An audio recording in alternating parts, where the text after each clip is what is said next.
Sometimes anxiety doesn't scream, it whispers. In the rush of daily life, it hides in small gestures, automatic habits, choices that seem harmless. Like that task you've been putting off for days, even though you technically have time, or that fatigue that lingers, even after a full night's sleep. Have you ever felt like something inside you is trying to get your attention, but you just can't figure out what it is? Maybe it's anxiety. And the most dangerous part is, it often looks normal. Today, you'll uncover 5 things you might be doing that are actually silent symptoms of hidden anxiety. Stick with me till the end because this could completely shift the way you take care of yourself. Let's talk about high-functioning anxiety. It doesn't stop you from working or showing up. In fact, you often seem like you have it all together. But inside, you're running on empty. Your mind is constantly on, your body always tense. Slowly, signs start to surface, but you brush them off. You think that's just what being responsible feels like. It's not. It's emotional survival. So let's decode how this really shows up. Have you ever noticed how you keep yourself busy with random tasks just to avoid starting something important? You reorganize your closet, reply to emails that could wait, clean your entire fridge, but that one major project, you avoid it. It might look like procrastination, but it's actually a form of self-protection. Your anxiety says, if I start this, I might fail. I might disappoint someone. So you delay. The problem? The longer you avoid, the louder the anxiety gets. Because anxiety isn't meant to be silenced. It's meant to be understood. Another quiet sign: irritability. Not from big arguments, but tiny triggers. That notification sound, the way someone chews, the grocery line.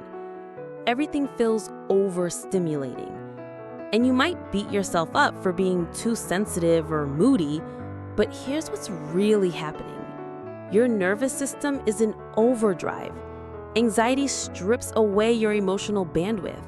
You're not rude, you're trying to stay afloat while your body is screaming for rest. Recognizing that is the first step towards showing yourself more kindness. Now let's talk about repetitive behaviors, like biting your nails, picking at your skin, tapping your fingers, or checking your phone over and over without reason. These aren't just habits.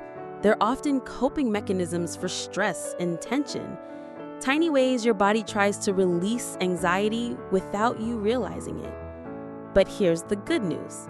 Once you notice these patterns, you can replace them with conscious tools like deep breathing, gentle movement, or just giving yourself a break. Have you ever felt completely alone, even in a room full of people? Maybe you smile, engage, contribute, but deep down, no one really sees you. This might be social anxiety hiding in plain sight, a quiet fear of being vulnerable or judged. So you stay guarded, keep it light, avoid getting too close.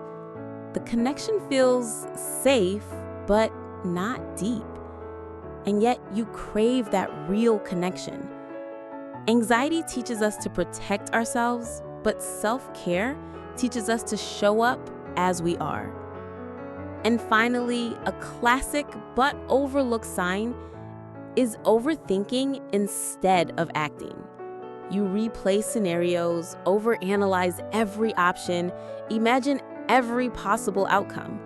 But when it's time to act, you freeze. Your mind becomes a loop of what ifs. Anxiety convinces you that you need total certainty before making a move. But the truth is, clarity comes from action, not waiting. One small step is all it takes to break the loop. Hidden anxiety doesn't want to ruin your life, it wants to protect you. But when you learn to listen, understand, and work with it, not against it, It becomes a guide, not a threat. Listening to your body, naming your emotions, giving yourself rest. These aren't weaknesses. They're emotional intelligence. So the next time you notice these signs, don't judge yourself. Ask instead, what do I really need right now? The answer might be simpler than you think. And becoming aware, that's the first powerful step. If this spoke to you, you're not alone. This community is here to remind you of that. Drop a comment with the habit that resonated most with you. Let's grow together with less pressure and more compassion. And if you want to keep exploring your emotional well-being, you know what to do. Hit that subscribe button. I'll see you in the next one.